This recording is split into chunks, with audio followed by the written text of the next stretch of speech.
Hey guys, and welcome to this week's homework video on inverses. I think you guys are really going to enjoy this week. It is really pretty simple. You have at the top of your sheet and all of the problems here start with a graph, then we go to a table, then we have a different table that's similar, but the notations are a little bit different here. And then again, that same different notation, but the same graph looking as the first one. So these are really going to be about the same, except right here in between these two tables, something interesting is really going to happen, and our values swap. So that's all that we're doing this week. We are going to be moving from tables and graphs back and forth, but once they flip over this line right here to the other set, our variables have to swap. Okay, so I might give you this table and you'll have to graph it.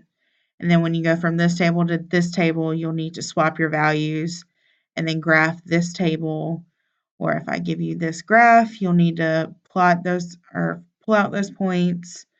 Now we'd be swapping them, going over this line, and then regraphing, and vice versa. So you'll be going back and forth through each four of these different ones pretty easily. All you need to do is swap your variables. So let's look at our first example along the top of your page. This one's going to start out with a function that I give you here, so you'll need to draw that in as best as you can. You don't have to be Picasso here. So I'm going to pull out some nice points that I can kind of tell from this graph, or what I feel like are on this graph. You could do 0, 0. I'm going to skip over it just because 0, 0 is kind of boring. And I'm going to pick these 5. So I have negative 4, 0 here, negative 3, 4 here, negative 2, 3 here. You could pick 0, 0 if you wanted to. 2, 0, and 3, negative 5. So that is all of those values there. And we would plot those in this table exactly like we would a regular table of values. Nothing too fancy here. Okay. So now this would consist of the first graph and the first table. And then we said something interesting happens when we go across this line. So let's take a look at that. Here's our table already kind of filled out for us. Movie magic, folks.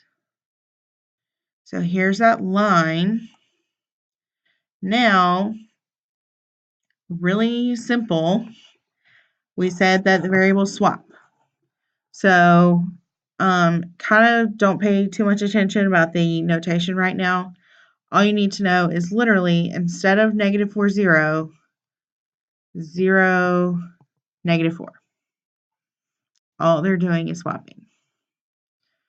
4, negative 3. 3, negative 2. 0, positive 2. Negative 5, positive 3. Okay, so all I did, all of our f of x now becomes our x values in this column, and all of our x's swapped and become this f inverse of x in this column. Okay, so they just swap. That's it.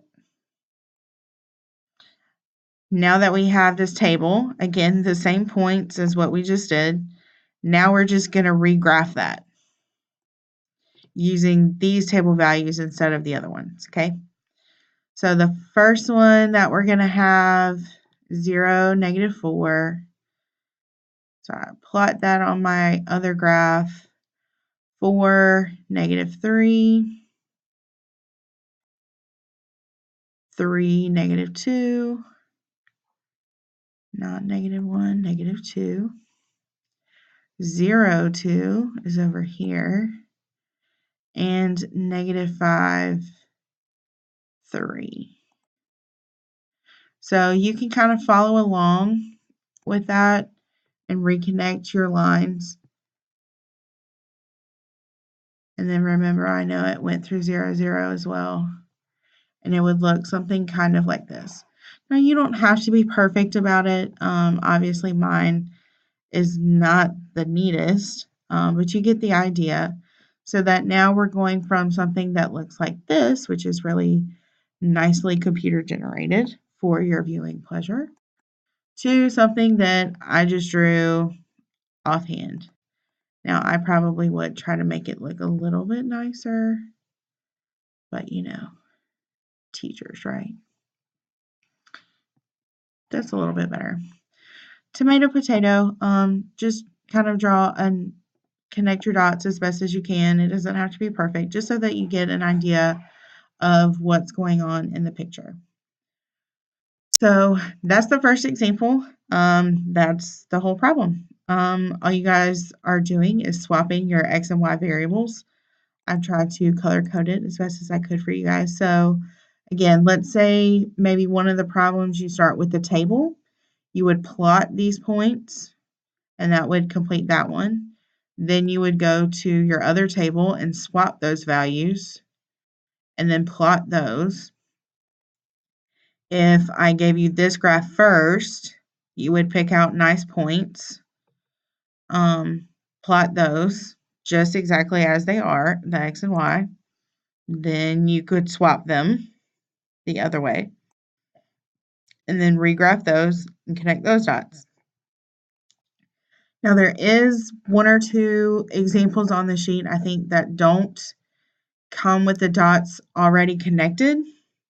So if they are not connected already, then you just leave them as points.